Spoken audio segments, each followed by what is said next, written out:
আসসালামু আলাইকুম। কৃষক বাচক সবাই ন্যায্য মূল্যে আলু পাক, এই প্রত্যাশায় আলু চাষ শুরু করেছি।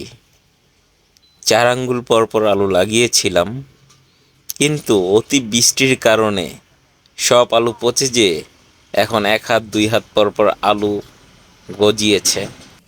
যেই কয়েকটি গাছ গজিয়েছে সেই কয়েকটি গাছকে বাঁচিয়ে রাখার প্রচেষ্টা চলছে।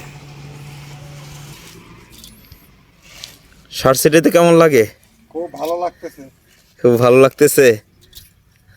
গুড।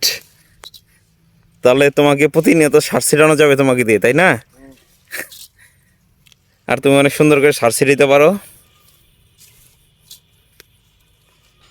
আজকে আমার আলু খেতে দোবান্দা দিচ্ছে।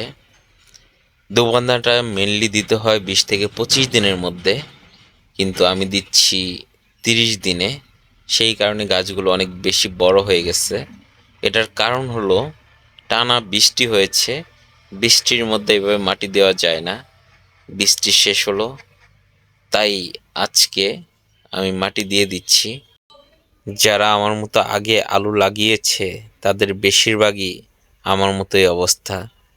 আলুর গাছ জন্মায় নাই, যেগুলো জন্মাইছে বৃষ্টির কারণে সেগুলো পচে শেষ হয়ে গিয়েছে। আর এখন তারা কাজের ফাঁকে একটু জিরিয়ে নিচ্ছে আর মজার মজার গল্প করছে। আলু বাঁধার কাজ শেষ। এখন সবাই আলু খেতে পানি দেওয়ার জন্য ড্রেনগুলো পরিষ্কার করে দিচ্ছে। এই হলো আলু গাছের চেহারা, আলু ক্ষেতের চেহারা। যাই হোক, সবাই আমাদের জন্য দোয়া করবেন। আপনারাও ভালো থাকবেন। আল্লাহ হাফেজ। আসসালামু আলাইকুম।